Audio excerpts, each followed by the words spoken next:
Қайырлы күн, құрметті оқушылар. Бүгінгі сабағымыздың тақырыбы газет журналдардың адам өміріндегі рөлі. Құрметті оқушылар, бүгінгі сабағымыздың мақсаты да тұтас емес мәтіндердегі мәліметтерді өңдеу. Мақсатты аудиторияның қызығушылығын ынталандыру үшін мәтіндер құрастыруда сабақтас құрмалас сөйлемдердің мағыналық түрлерін ажыратып, түрлендіріп қолдану. Газет халықтың көзі, құлағы һәм тілі. Газет дегенде алғашқы ойға оралатын сөз осы. Дегенмен бүгінгі цифрлық технологиялар қарқынды дамыған уақытта оқырманның газет журналға деген сұранысы қандай? Ендеше газет журналдарға деген сұранысты талдамас бұрын жасанды интеллект жасаған зерттеуге назар аударсақ. Мен бүгін газет журналдар баспаханасындамын.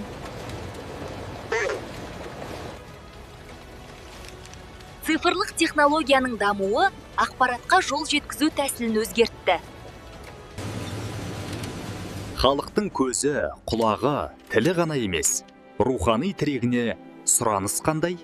Бұрын ауылға кітап келсе, барлығы соған таласып кезекке тұратын.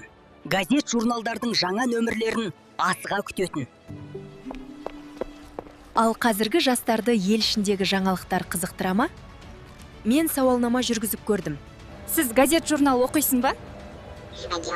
Қай газет журналды оқығанды ұнатасыз ба? Оқушылар, сауалнама нәтижелерімен таныс болыңыздар. Жасанды интеллект жасаған зерттеуге назар аударатын болсақ, жастар және газет журнал оқу сауалнамасына 40 адам қатысқан. Олардың 27,5% газет журналды мүлде оқымайды, ал 72,5% газет журналдың тұрақты оқырман екенін көрсетіп отыр. Жасанды интеллект баспасөз оқу нәтижесінде сауалнама ретінде сұнған. Бұл рейтингте жұлдыздар туралы журналдар көш бастаған. Яғни оның пайыздық үлесі 25% құраса, Жас Қазақ және Өмір ай газеттері небәрі 5% ғана құраған. Демек, жастардың әлі де газет журнал оқуға деген қызығушылығы бар. Ендеше оқушылар, жасанды интеллект жасаған зерттеумен таныс болсақ, алғашқы тапсырманы орындап көрейік. Бірінші тапсырма газет журналдардың қазіргі жастар өміріндегі рөлі тақырыбына қысқа мақала жазу. Мақала мәтінінде сауалнама нәтижесін қолдан. Мысалы, жастардың 27,5% газет журнал оқымайды, ал 72,5% тұрақты оқырман. Мәтінді аудиторияны қызықтыратын факт немесе сұрақ қос. Мәтіннің көлемі 120-150 сөзден аспауы тиіс. Тапсырманың дескрипторына сәйкес, мәтін көлемін 120-150 сөз сақтайды, сауалнама нәтижесін мәтінде дұрыс қолданады, тақырыпқа сай мақсатты аудиторияның қызығушылығын арттыратын ой немесе сұрақ қосады, мақала құрылымын сақтайды.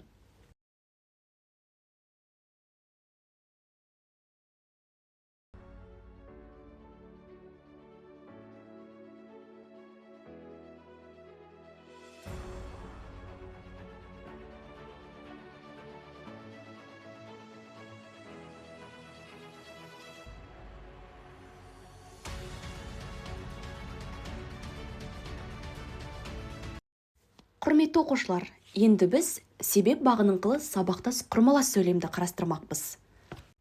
Себеп бағыныңқылы сабақтас құрмалас сөйлемнің құрамындағы алғашқы сыңар басыңқы сыңарда айтылған іс-әрекеттің себебін білдіреді, неге, неліктен, не себепті сұрақтарына жауап береді. Бағыныңқы сыңардың баяндауыштарының жасалу жолдары келесідей. Үп және ый тұлғалы көсемше жұрнақтар арқылы. Мысалы, ғасырлар бойы құлазып жатқан мыңдаған гектар жерге су келіп, егістік бау-бақшалы шайлы өлкеге айналды. Өткен шақ есімшеге дықтан не діктен қосымшаларының жалғану арқылы. Мысалы, құлағына жайлы хабар тигендіктен ақан күйіне бастады.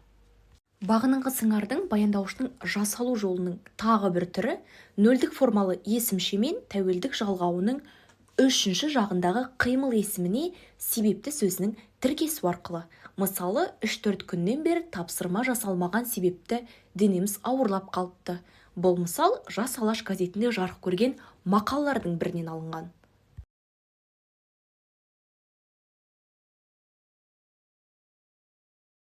Келесі бір жасалу түрі ғасын немесе гесін формалы етістік арқылы. Оңаша үйде бөтен адам болмағасын, бұл үшеуі мұңдарын өткен кеткенді әңгіме қылып көп отырды.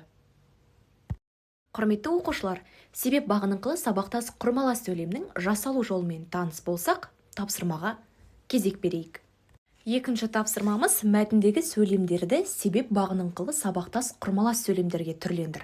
Мысалы, сіздің жазған мақалаңызда мақаладағы ақпараттар нақты деректерге негізделген деген сөйлем болуы мүмкін. Ал біз бұл сөйлемді себеп бағыныңқылы сабақтасқа былайша түрлендіреміз. Мақаладағы ақпараттар нақты деректерге негізделгендіктен халық бұл басылымға ерекше сенеді. Құрметті оқушылар, сіздерге тапсырманы орындауға уақыт берілді, ендеше іске сәт.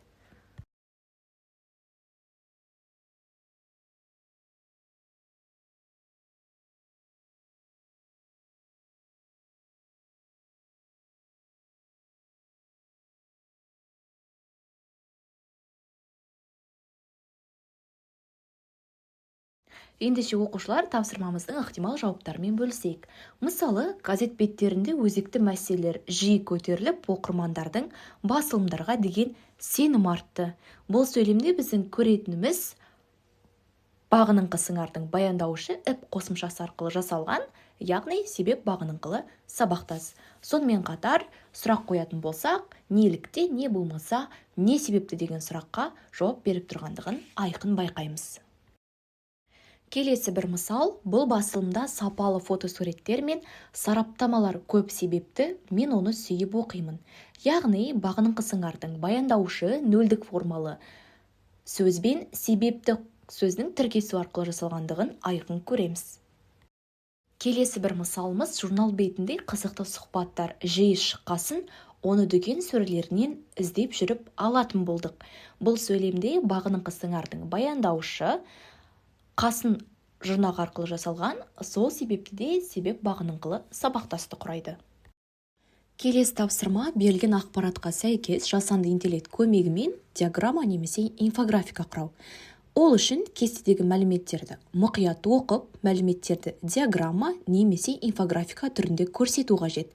Диаграммада әр журналдың пайыздық үлесі нақты көрсетілуі тиіс. Сондай-ақ диаграмманың атауы болуы керек. Бұл кестеде оқырмандардың қазақстандық журналдарға деген сұранысы бейнеленген. Ендігі тапсырма осы мәліметтерді өңдеп, диаграмма немесе инфографика түрінде жиі көмегімен жасап шығару.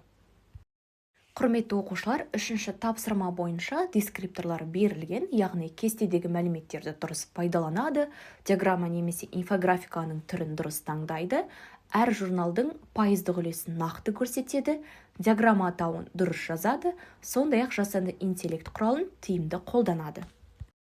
Бұл жасанды интеллект құралдарына тапсырмада берілген сауалнама нәтижелерін өңдеп, сондай-ақ толықтырулар енгізіп, инфографика немесе түрлі диаграмма арқылы берулерін сұрауларыңызға болады.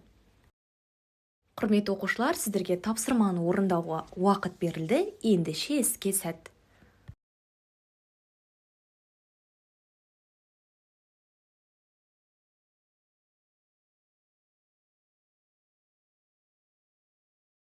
Нәтижесінде жасанды интеллект құралдары балалар сүйіп оқитын журналдар бойынша келесідей сауалнама нәтижелерін ұсынады. Мысалы, бірінші бұл бізде инфографика түрінде берілген сауалнама нәтижесі, яғни дереккөз бұл бізде журналдар бойынша сауалнама нәтижелері болмақ. Келесі бір сауалнама нәтижесінің жасанды интеллект арқылы жасалған диаграммасы, бұл бізде дөңгелек диаграмма арқылы берілген сауалнама нәтижелері. Оқушылар, бүгін біз сіздермен бірге газет-журналдарға деген оқырманның бүгінгі сұранысын талдадық. Сондай-ақ себеп бағыныңқылы сабақтас құрмалас сөйлемнің жасалу жолымен таныстық. Ендеше оқушылар, сабағымыздың қорытындысы ретінде бір жетістік, бір қиындық, бір жаңа ой кестесін толтырсақ, ол үшін қолдарыңызға телефондарыңызды алып, мына бір берілген QR-кодты сканерлеу арқылы Padlet тақтасына өздеріңіздің сабақ бойынша жетістіктеріңізбен, бір кездескен қиындықтарыңызды, сондай-ақ сабақ барысында пайда болған жаңа бір ойларыңызды бөлісе аласыздар. Құрметті оқушылар, біздің сабағымыз өз мәресіне келіп жетті. Назар қойып тыңдағандарыңызға рахмет.